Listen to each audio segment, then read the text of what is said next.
ॐ अज्ञानतिमिरान्धस्य ज्ञानाञ्जनशलाकया चक्षुरुन्मिलितं येन तस्मै श्रीगुरवे नमः।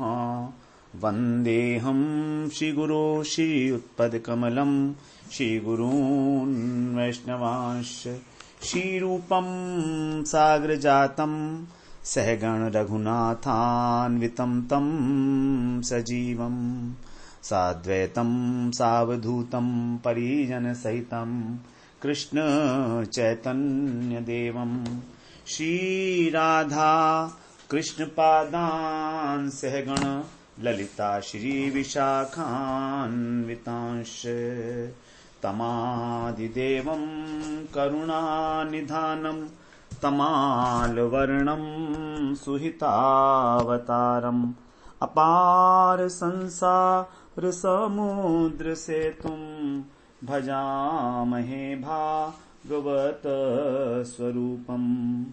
हे देव हे दैत हे भुवनैक बंधो हे कृष्ण हे चपल हे करुणैक सिंधो हे नाथ हे रमण हे नयनाभिराम हा हा कदानुभवितासि पदं दशोर्मे।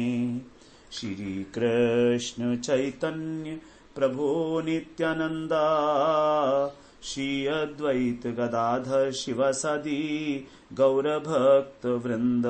हरे कृष्णा कृष्णा कृष्णा हरे हरे हरे राम राम राम हरे हरे।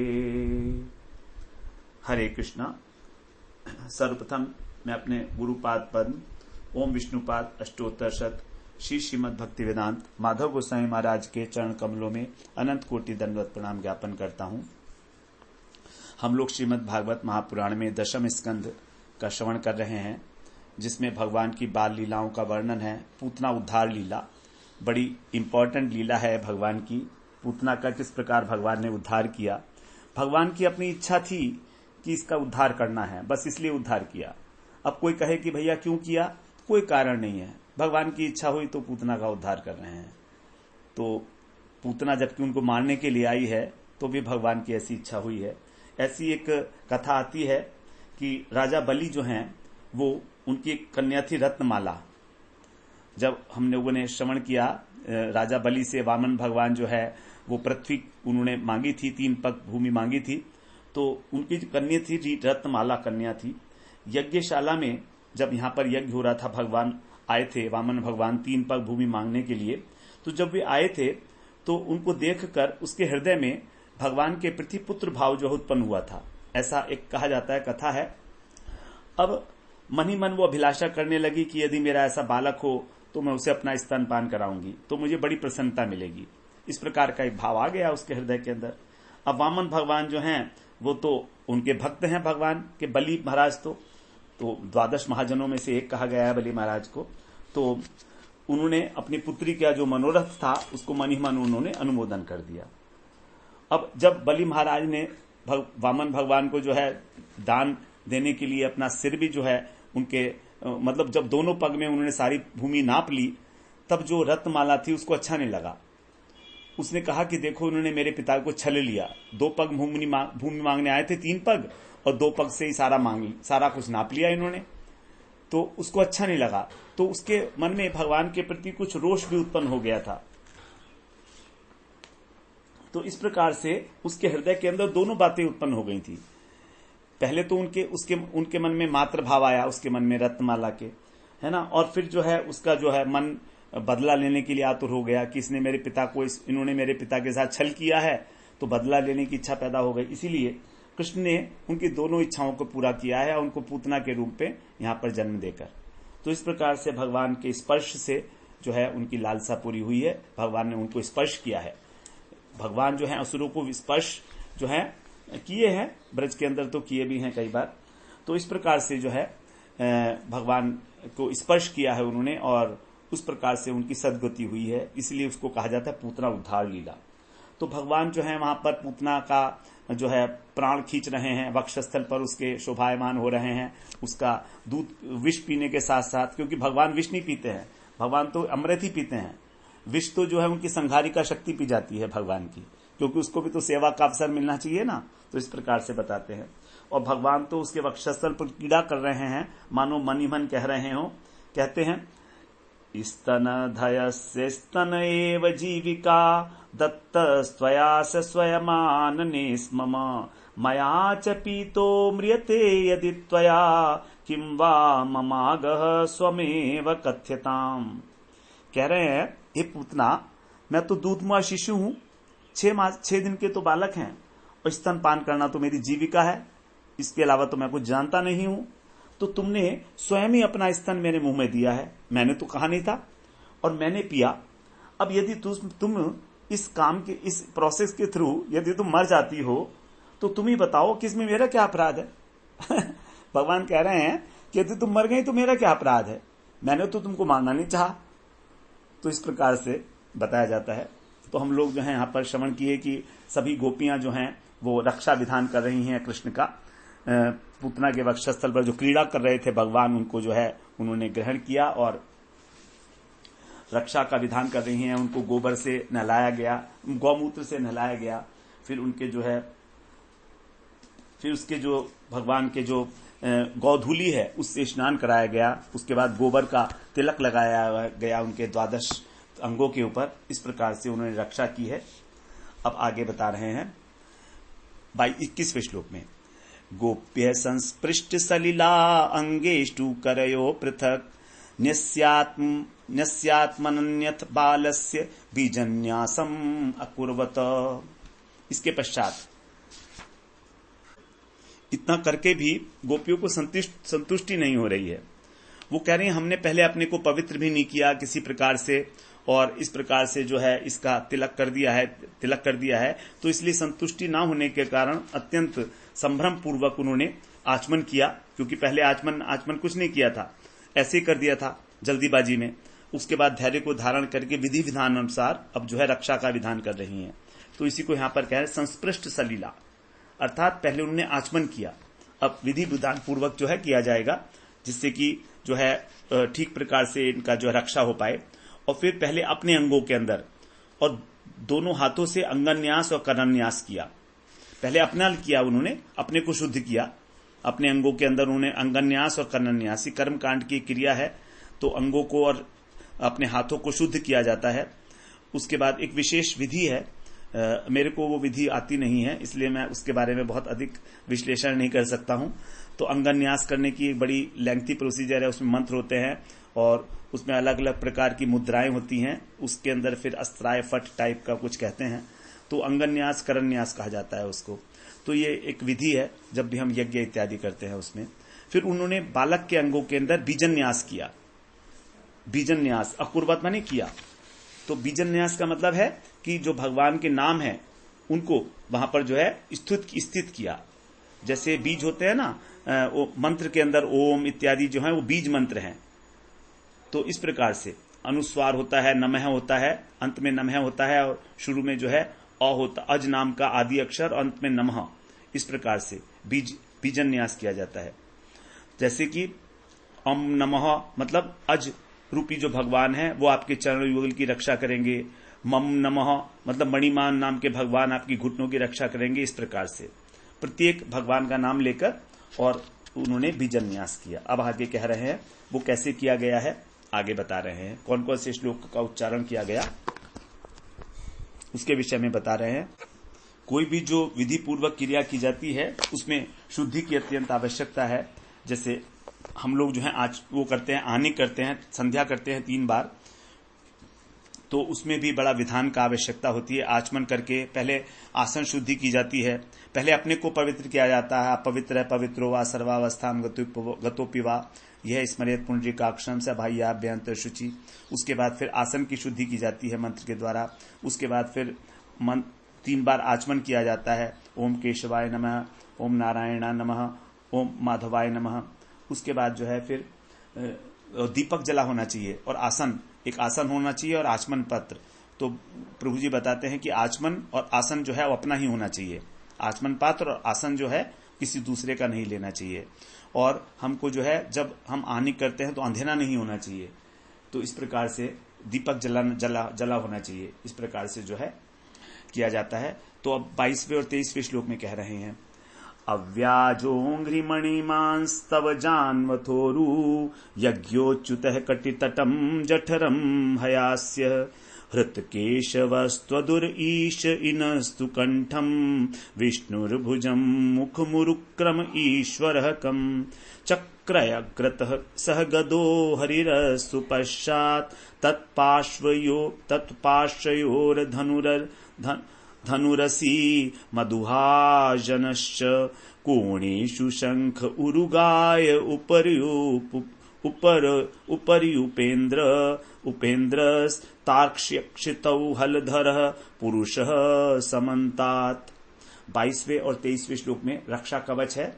भगवान के अवतारों का वर्णन करते हुए कह रही हैं गोपियां कि हे गोपियों ने इस प्रकार से जो है बीजन्यास किया, बता रही हैं कैसे। भगवान अज तुम्हारे दोनों पैरों की रक्षा करें। अव्यद अजौ अंघ्री, अंघ्री मतलब पैर, चरण, तो तुम्हारे चरणों की जो रक्षा करेंगे वो भगवान अज करेंगे। उसके बाद मणिमान, मणिमान भगवान जो हैं वो कौस्तुभधारी, जो कौस्तुभ है भगवान का उसको कहते हैं मणि, तो मणिमान भगवान जो है वो आपके घुटनों की रक्षा करेंगे। तीसरा बता रहे हैं जंघाएं, जंघाओं की रक्षा करेंगे आपके अच्युत भगवान। यज्ञ भगवान जो हैं जिनको अच्युत भी कहा जाता है वो नहीं, यज्ञ जो है वो करेंगे जांघों की और अच्युत करेंगे कटि प्रदेश की। उसके बाद हयग्रीव पेट की, केशव हृदय की, ईश वक्षस्थल की और सूर्य कंठ की, विष्णु भुजाओं की रक्षा करेंगे। उरुक्रम भगवान जो भगवान का त्रिविक्रम रूप है, वामन और त्रिविक्रम, तो इसमें जो उरुक्रम है त्रिविक्रम वो मुखमंडल की, ईश्वर मस्तक की, चक्री सम्मुख भाग की, गदाधारी श्रीहरि पश्चात भाग की अर्थात पीठ की। उसके बाद धनुर्धारी जो है वो मधुसूदन, धनुर्धारी मधुसूदन और खड्गधारी ये अजन, ये दोनों आपके बगल की रक्षा करेंगे। उसके बाद शंखधारी जो है उरुगाय, ये चारों कोनों में, और उपेंद्र ऊपर के भाग की, गरुड़ वाहन और श्रीहरि भूतल के अंदर, और हलधर पुरुष चारों दिशाओं में तुम्हारी रक्षा करेंगे। तो ब्रज गोपियों ने ये यहां पर रक्षा का जो विधान किया है उसको यहां पर कहा गया है। तो जानु का अर्थ है जांघ और यज्ञो अच्युतः, इस प्रकार से। तो यहां पर गोपियों ने बालक का सभी दिशाओं में रक्षा विधान किया। चक्रधारी हरि सामने से करेंगे, गदाधारी पीछे से, धनुर्धारी जो है मधुसूदन और तलवारधारी अजन दोनों बगल को करेंगे। इस प्रकार से नीचे ऊपर सब जगह भगवान के लिए रक्षा के लिए कहा गया। तो इंद्रियों की रक्षा करने के लिए जो है मंत्र, जो इंद्रियों की शक्ति है, जैसे ऋषिकेश है, ऋषिकेश भगवान क्या है, इंद्रियों के स्वामी हैं। प्राणों की रक्षा कर रहे हैं नारायण। इस प्रकार से हमारे जो प्रत्येक अंग हैं उनकी भी सबके अपने अधिष्ठात्र देवता हैं। तो चित्त की रक्षा है श्वेत दीप के अधीश्वर, मन की रक्षा करते हैं योगेश्वर, बुद्धि प्रश्निगर्भ, आत्मा स्वयं भगवान, और जो खेलते हुए रक्षा करते हैं गोविंद। इस प्रकार का ये भी एक जो है स्तोत्र है। अब यहां पर कह रहे हैं, यहां पर जो स्वयं भगवान है कृष्ण, जो त्रिलोकी की रक्षा करते हैं, उनकी रक्षा भी जो है नाम कर रहा है। तो नाम भगवान का जो है नाम से भी बड़ा हो गया, भगवान का ही नाम है जो भगवान की रक्षा कर रहा है। कितनी बड़ी बात है यहां पर। तो भगवान की रक्षा हो रही है भगवान के नाम से। तो भगवान बड़े हुए कि भगवान का नाम, तो भगवान का नाम जो है सब प्रकार से भगवान की भी रक्षा करता है। अब आगे 27, 28 और 29 ये 3 श्लोक एक साथ पढ़े जाएंगे। आगे बता रहे हैं, डाकिन्यो यातु धान्यश्च कूष्माण्डायर्भग्रहा भूत प्रेत पिशाचाश्च यज्ञरक्षो विनायकः कोटरा रेवती ज्येष्ठा पूतना मातृकादयः उन्मादा ह्यप्स्मारा देह प्राणेन्द्रियद्रुह स्वप्न दृष्टा महोत्पाता वृद्धा बालग्रहाश्च ये सर्वे नश्यन्तु ते विष्णुर्नाम ग्रहण भीरवः। डाकिन्यों यातुधान, जो डाकनियां हैं, और यातुधान में राक्षसियां हैं, और ये च, और इसके अतिरिक्त भी जो कूष्मांडा, जो कूष्मांड इत्यादि, जो अर्भक ग्रहा, अर्भक माने बालक, बालकों को जो ग्रहण करने वाली अर्थात उनके ऊपर आघात करने वाली जो भूत प्रेत और पिशाच हैं, यज्ञ रक्ष और विनायक गण, ये सभी, और ये जो आगे बताया राक्षसियों की जाति हैं, कोटरा, रेवती, ज्येष्ठा, पूतना, मातृकादय, ये सारी की सारी जितनी भी हैं, और इसके अलावा देह प्राण इंद्रियों की हिंसा करने वाले जो हैं, मृगी, उन्माद आदि के रोग में, स्वप्न इत्यादि में भयंकर उत्पात जो होते हैं, तो ये सभी जो है विष्णु का नाम लेने से भयभीत होकर विनष्ट हो जाएं। सब प्रकार से तुम्हारी रक्षा हो। भगवान का नाम इस प्रकार का है कि भगवान का नाम लेने से सभी प्रकार की चीजें जो है नष्ट हो जाती हैं। ये राम बाण औषधि है भगवान का नाम। तो ये सारे के सारे जो है रक्षा स्तोत्र कहे जाते हैं। 22वें श्लोक से और 29वें श्लोक तक जो हम लोगों ने श्रवण किया है, इसको बाल रक्षा स्तोत्र कहा जाता है। ये बच्चों की जो है रक्षा करने के लिए इसका जो है पाठ किया जाता है। जिस घर के अंदर बच्चे बड़े भयभीत होते हैं भूत प्रेत इत्यादि से, वहां पर इसका पाठ किया जाता है। उनके पिता वगैरह, माता वगैरह इसका पाठ कर सकते हैं 22 से लेकर 29 तक।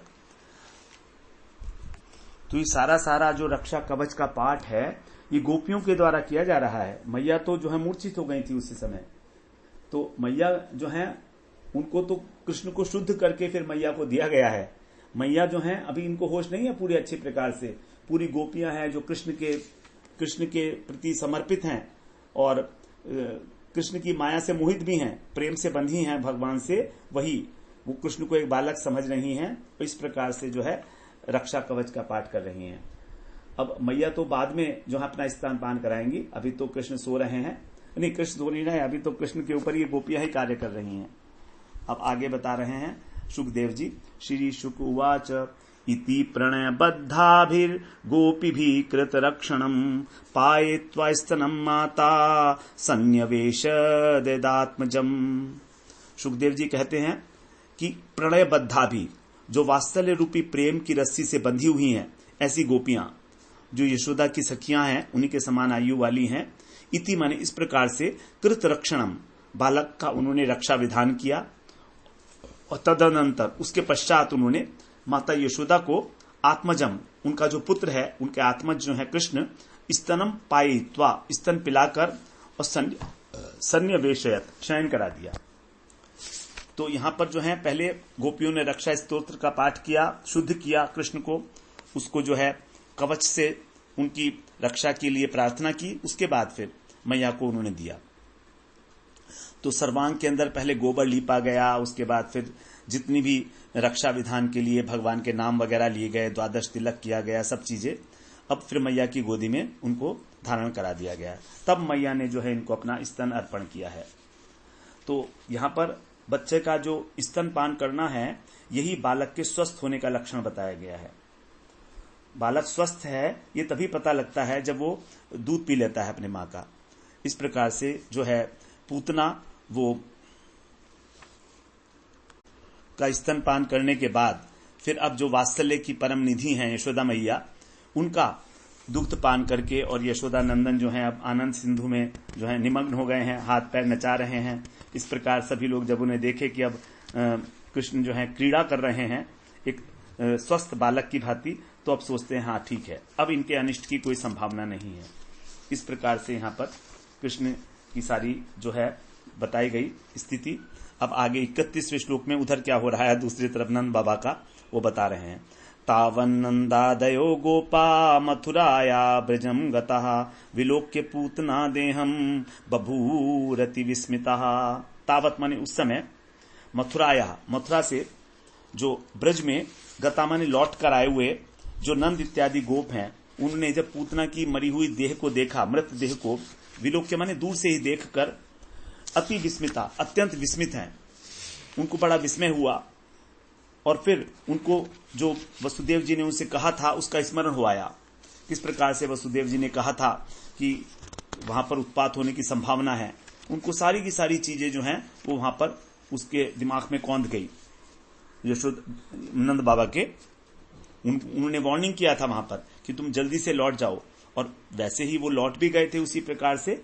तो वही बात जो है अब उनके मन में आ रही है कि चलो अच्छा हुआ हम लोग आ गए हैं। अब जब पूतना की दोहे को देखा तो बड़े विस्मित हो गए, ये क्या हो गया है, क्या विस्मित कैसे हो गए। कहते हैं कि क्या ये देवराज इंद्र के द्वारा कहीं भूल से जो कोई पर्वत बच गया होगा उसको मारा गया है, क्योंकि देवराज इंद्र ने एक बार जो है पर्वतों को के पंख काट दिए थे, पर्वतों के पंख काट दिए थे। उस समय मैनाक पर्वत जो है वो समुद्र में जाकर छिप गया था, तो वो बच गया था। पहले पर्वत उड़ा करते थे, अब कभी पर्वत यहां पर उड़कर उधर चले जाते तो उधर चले जाते, तो बहुत सारे जो प्राणी थे वो सब मर जाते थे। तो अब इंद्र का जो है रेस्पॉन्सिबिलिटी है, उत्तरदायित्व है कि सबकी प्राणियों की रक्षा करना। तो इस प्रकार से इंद्र ने उनके पंखों को काट दिया था अपने वज्र से। तो वो सोचते हैं कि क्या कोई जो है एक पंख यहां पर गिर गया है, किसी पर्वत का पंख काटे थे तो यहां पर हो सकता है कुछ गिर गया हो। तो एक जो मैनाक पर्वत था वो उसको जो है समुद्र में डूब गया था। वो हनुमान जी जब वहां पर लंका जा रहे थे तब समुद्र से निकलकर और मैनाक पर्वत ने उनसे कहा था कि आप मेरे ऊपर आराम कर लो, आपके पिताजी ने मेरी सहायता की है। तो क्योंकि वायु में उड़कर आया था ना वो, और वायु पुत्र हैं हनुमान, तो इस प्रकार अब वो भी जो है वायु के पुत्र हनुमान जी की सहायता करना चाह रहा है। तो मैनाक पर्वत को हवा ने उड़ाया था और समुद्र में डुबो दिया था, इसलिए। तो इस प्रकार से क्योंकि पर्वतों को भी जो कहा गया है वो जो है प्राणी है, उनके अंदर भी जीवात्मा होती है। पर्वत के अंदर जैसे वृक्ष के अंदर जीवात्मा है, उसी प्रकार पर्वत के अंदर भी जीवात्मा बताई गई है। जो स्थावर योनि है उसके अंदर पर्वत की एक योनि है विशेष। जैसे विंध्याचल पर्वत है, तो विंध्याचल पर्वत जो है सुमेरु की परिक्रमा करता था पहले, और वो जो है विंध्याचल पर्वत ने देखा कि सूर्य जो है सुमेरु की परिक्रमा करता है, तो वो बढ़ने लगा और बढ़ने लगा तो देवता लोग बड़े परेशान हो गए कि भाई ये विंध्याचल कैसे बढ़ेगा इतना, क्योंकि सुमेरु वो चाहता था विंध्याचल के सूर्य मेरी परिक्रमा करे। तो वो जो क्या करे, अगस्त ऋषि के पास गए, अगस्त ऋषि उसके पास गए विंध्याचल के पास गए, और विंध्याचल ने जब उनको प्रणाम किया तो अगस्त ऋषि ने उसको आशीर्वाद दिया और कहा देखो जब तक मैं लौट कर ना आऊं तब तक तुम इसी स्थिति में रहना। तो बस अगस्त ऋषि वहां पर फिर वापस लौटे नहीं, और फिर विंध्याचल जो है आगे बढ़ नहीं पाया, तो उतना का उतना ही रह गया इस प्रकार से। तो अब जी जब नंद बाबा वहां से लौट रहे हैं, तो जब उन्होंने देखा कि कोई पर्वत पड़ा हुआ है, तो उन्होंने यह सोचा कि क्या भूल से कोई पर्वत जो है यहां पर आके गिर गया है, अथवा हम लोग जो है भ्रमित हो गए हैं, अथवा किसी योगिनी के द्वारा हम किसी दूसरे देश में पहुंचा दिए गए माया के कारण, अथवा ये कोई किसी का जादू है हमारे ऊपर जो चल रहा है। इस प्रकार अनेक प्रकार के उन्हें संदेह हो रहे हैं। तो उसको देखकर, पूतना की जो मृत देह है उसको देखकर, क्योंकि गोकुल के पास तो कोई पर्वत था नहीं, तो सोचते हैं शायद भूत ने किसी ने हमको जो है पथभ्रष्ट कर दिया हो, कोई जादू हो गया हो। तो इस प्रकार से उन्हें बड़ा आश्चर्य हो रहा है। अब आगे कह रहे हैं 32वें श्लोक में, नूनम बतर्षि संजातो योगीशो वा समास सह स एव दृष्टो हि उत्पातो यदानक दुंदुभि हानक दुंदुभि। बत, अहो, कितने आश्चर्य की बात है। बत माने आश्चर्य, नूनम माने निश्चित रूप से, अर्थात अब उन्हें विश्वास हो गया निश्चित रूप से क्या कि अनक दुंदुभि जो श्री वसुदेव हैं वे ऋषि के कोई ऋषि ही हैं, वो बड़े तपस्वी हैं। क्योंकि वसुदेव ने जो कहा था कि ब्रज में उत्पात हो रहा है वही आज हो रहा है, और हम तो अभी बाहर ही हैं। तो इसका मतलब क्या हुआ, वसुदेव जी कोई जरूर ही ऋषि हैं, कोई महान योगेश्वर हैं, कोई सिद्ध पुरुष हैं। सोचने लगे कि वो या तो तपस्वी हैं या योगी हैं, क्योंकि उन्होंने जिस मथुरा में जिसकी बात की थी वही उत्पात हमको यहां पर दिख रहा है। स एव दृष्टो ही उत्पातो, वही उत्पात हमको यहां पर दिख रहा है, जैसा उन्होंने कहा था। यत आहा स एव ही, अर्थात उनके कहे के अनुसार ही इस उत्पात को हम देख रहे हैं। उत्पात, ये जब अवश्य ही उत्पात है ब्रज के अंदर, कितना बड़ा विशाल पर्वत यहां पर पड़ा हुआ है।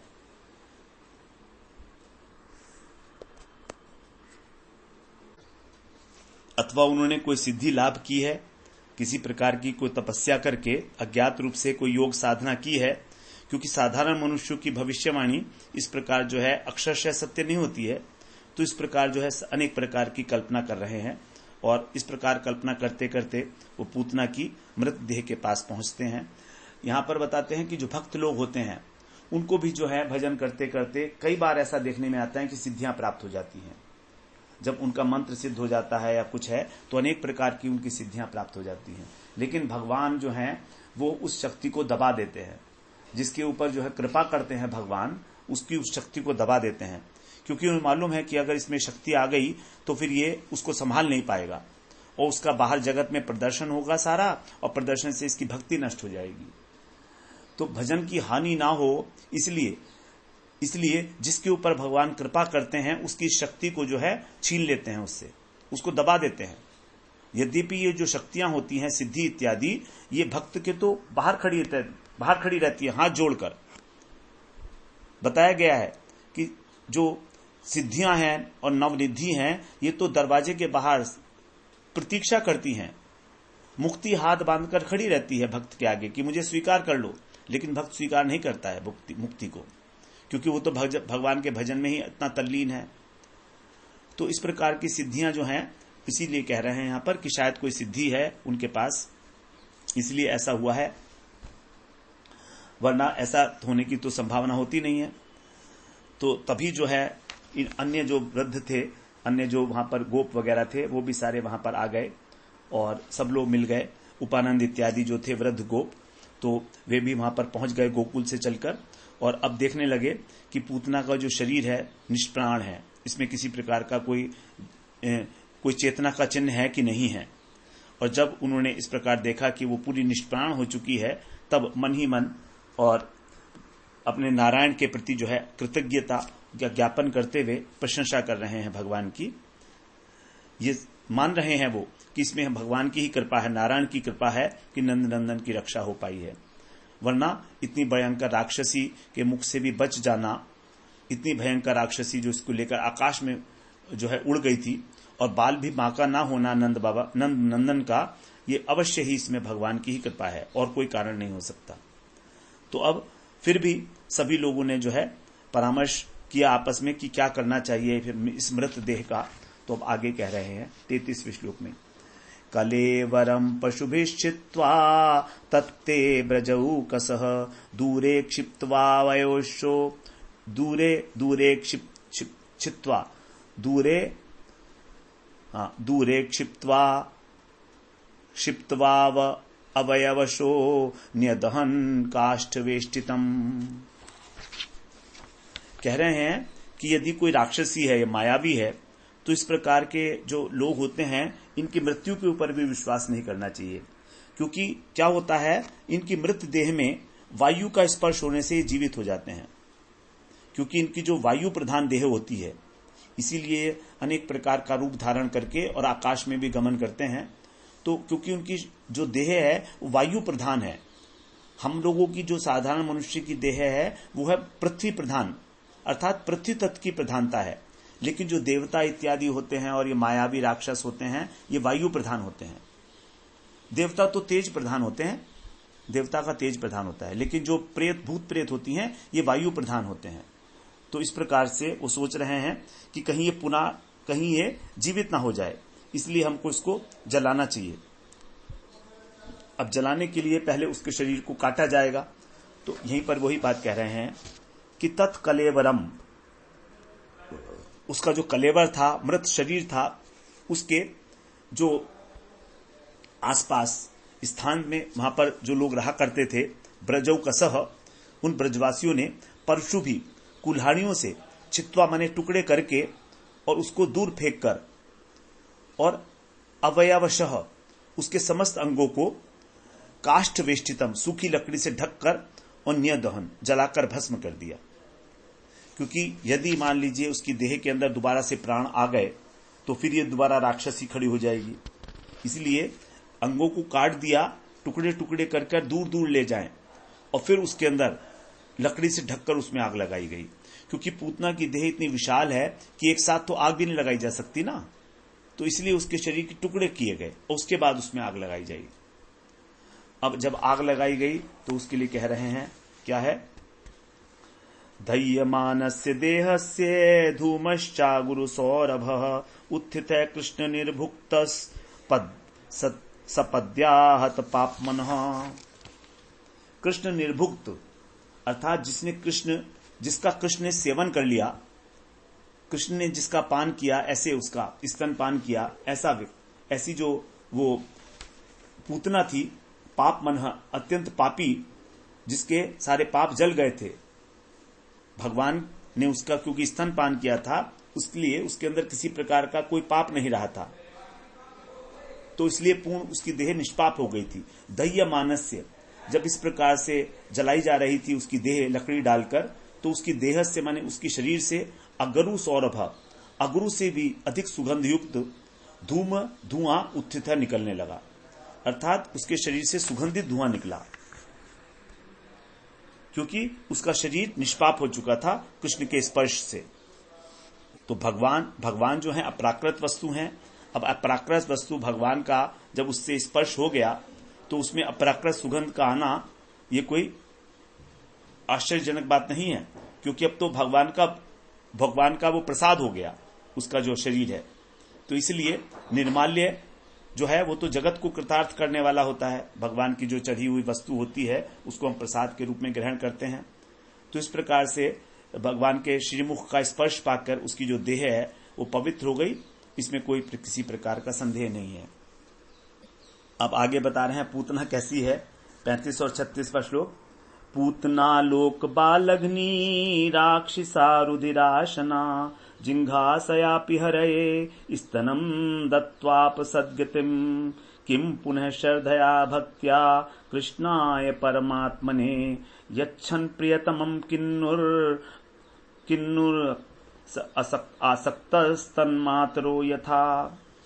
पूतना कैसी है, इसका कैरेक्टर बता रहे हैं, इसका परिचय क्या है। लोक बालग्नि, नंबर 1 बालकों को मारने वाली, नंबर 2 जाति से राक्षसी, इसकी कास्ट हो गई। नाम है पूतना, काम क्या है, बालकों को मारना, और जाति क्या है, जाति है राक्षसी। रुधिरासना, जीवन कैसे धारण करती है, उनका रक्त पान करके, रुधिरासना। ऐसी पूतना ने जिंघासयापी, मारने की अभिलाषा से युक्त होकर भी, हरय माने नंद नंदन के स्तन को जब पान किया, जब कृष्ण ने अपना स्तन पान करा के उसने, और क्या पाया, सदगतिम, साधुओं किसी गति को प्राप्त किया। अर्थात जो साधन के द्वारा गति प्राप्त होती है कृष्ण का भजन करने से, उस प्रकार की गति को पूतना ने प्राप्त किया, जो इस प्रकार से जो भगवान को मारना चाहती थी। यह है भगवान की उदारता। किम पुनर्श्रद्धया भक्तिया, फिर कैमुतिक न्याय के अनुसार किम पुनर्भक्तिया, जो कृष्ण के भक्त हैं, जो उनमें अनुरक्त हैं, और जो उनकी मातृ वर्ग हैं, मातरो तन मातरो यथा, जैसे उनकी माताएं इत्यादि हैं, वे श्रद्धा और भक्ति के साथ जब भगवान की जो है, तो जब जो है बालकों की हत्या करने वाली जो है पूतना, उसकी इच्छा से कृष्ण ने उनको जो है पान कराया था, उसको भी सदगति मिली। तो जो भक्ति पूर्वक भगवान को जो है भजन करते हैं उनका, और विशेष रूप से उनकी जो माताएं हैं, तो उनके विषय में क्या कहा जाए। तो जो कृष्ण को कुछ भी कृष्ण की प्रिय वस्तु प्रदान करते हैं, उनके विषय में क्या जाए, यही है कैमुतिक न्याय। तो भक्ति की महिमा जो है कैमुतिक न्याय के द्वारा, इस पूतना प्रसंग के द्वारा एस्टैब्लिश की गई है। पूतना ने तो मारने की इच्छा से भगवान को जो है स्तन दान दिया था, तो भी लेकिन फिर जो उदासीन रूप से और उससे अधिक श्रद्धा से और उससे भी अधिक जो प्रीति के साथ भगवान की को अपनी प्रिय वस्तु प्रदान करते हैं, उसके विषय में क्या कहा है। 3 बात बताई। नंबर 1 उदासीन रूप से, नंबर 2 श्रद्धा के साथ, नंबर 3 श्रद्धा के अतिरिक्त एक विशेष प्रीति के साथ, और भगवान की प्रिय वस्तु। अब यहां पर पूतना ने ना तो प्रिय वस्तु दी भगवान की, विष दिया, और ना ही उनको कल्याण की इच्छा थी, तो वो विद्रोही थी। तो दोनों बातों में पूतना जो है अत्यंत निकृष्ट है। ऐसे भगवान जो हैं वो भी उसको भी गति प्रदान करते हैं, सदगति प्रदान करते हैं। तो फिर क्या जो श्रद्धा पूर्वक भगवान का भजन करते हैं उनको सदगति नहीं मिलेगी? अर्थात मिलेगी ही मिलेगी, इसमें संदेह किस बात का। जो अपनी अतिशय प्रिय वस्तु को भगवान को प्रदान करते हैं, तो पूतना ने राक्षसी से जाति होकर सदगति प्राप्त की, राक्षसी होकर। तो जो मानव जाति है, जो भगवान के प्रति स्वभावतः अनुराग युक्त है, भक्त हैं भगवान के, अतिशय प्रेम करने वाले, उनका जीवन में संसार में और कोई कुछ भी नहीं है, और उनसे भी अधिक जो उनकी विशेष माताएं हैं। वत्सहरण लीला के अंदर जब वत्सहरण किया था ब्रह्मा जी ने ब्रह्म मोहन लीला में, तो भी जो 1 वर्ष तक कृष्ण ने वहां पर सभी माताओं का स्तनपान किया था, तो ऐसी माताएं, उनके विषय में क्या कहे जाएं। और फिर उन माताओं से भी अत्यंत श्रेष्ठ जो यशोदा जी हैं, वो तो बिल्कुल अनिर्वचनीय हैं, तो उनके लिए क्या कह सकते हैं। उनका तो है नाम ही नहीं कहा गया, इसलिए क्योंकि वो तो हम समझ ही सकते हैं, उनकी बात करना तो यहां पर कोई औचित्य नहीं है। वास्तव में यदि इस पूतना उद्धार का प्रसंग पूरा देखा जाए परिप्रेक्ष्य में, तो केवल यशोदा मैया के वात्सल्य की महिमा को अत्यंत उत्कृष्ट रूप से स्थापित करने के लिए ही ये पूतना का उद्धार प्रसंग यहां पर कहा गया है। इसी से हमको यशोदा मैया के वात्सल्य की उत्कृष्टता का पता लगता है कि ऐसे कृष्ण जो एक राक्षसी को भी सदगति दे सकते हैं, तो उसके लिए वो सबको ही सदगति देंगे जो उनको अपनी प्रिय वस्तु दे रहे हैं। इसमें किसी प्रकार का क्या किसी को संशय हो सकता है। तो पूतना ने जब अपना विष भरा स्तन देकर सदगति पाई, तो जो विष से अतिरिक्त अन्य वस्तु और उससे भी अधिक अपनी प्रिय वस्तु का दान करते हैं भगवान को, और उससे भी अधिक जो अपनी प्रियतर वस्तु को, और उससे भी अधिक जो अपनी अतिशय प्रियतम वस्तु है उसको भी जब भगवान को अत्यंत प्रीति पूर्वक देते हैं। यहां तो पूतना ने जो है मारने की इच्छा से किया था, जिंघासयापी, तो उनको सदगति मिलने में क्या संदेह हो सकता है। कैमुतिक न्याय, अर्थात यदि ऐसा हो सकता है तो वैसा तो होगा ही होगा, उसमें क्या कहा जाए। किम उत, कैमुतिक का मतलब किम उत, क्या कहा जाए। उत माने बोलना, क्या बोलें उसके बारे में, कोई बोलने के लिए शब्द ही नहीं है। तो मानव जाति जो है वो तो विशेष रूप से ही जो है भगवान से यदि प्रेम करते हैं, कोई भी मनुष्य यदि भगवान से इस प्रकार प्रेम करता है, तो यहां पर जो है यशोदा जी जो है वो अनिर्वचनीय है सब प्रकार से, और जो है उन्हीं का यहां पर जो है मुख्य रूप से यहां पर उन्हीं के लिए कहा गया है। तो यहां पर जो है इन श्लोकों के टीका में बहुत कुछ कहा गया है। बताते हैं कि यदि हम कैमुक्तिक न्याय से देखते हैं, तो यदि माताओं को भी वही वैकुंठ मिलेगा जो पूतना को मिला, तो फिर बैर भाव में और वात्सल्य भाव में क्या अंतर होगा। और इस केस में भगवान के ऊपर जो है दोष आ जाएगा कि देखो तो पूतना जो बैर करती थी उसको भी वैकुंठ लोक दे दिया, और अपनी माताओं को भी वैकुंठ लोक दे दिया, तो उस वैकुंठ लोक की तो बात ही नहीं रही। फिर प्रेम का क्या फायदा हुआ। तो राक्षसी को यदि वैकुंठ की प्राप्ति हुई है, तो जो माताएं हैं उनको निश्चित रूप से पूतना की अपेक्षा उत्तम फल की प्राप्ति होनी चाहिए। ये बिल्कुल साधारण सी बात है समझने में। तो उत्तम फल क्या है, वो उत्तम फल क्या है, उसी को हम लोग फिर अगले सत्र में समझने की चेष्टा करते हैं। वांछा कल्पतरुभ्यश्च कृपा सिंधुभ्य एव च पतितानां पावनेभ्यो वैष्णवेभ्यो नमो नमः।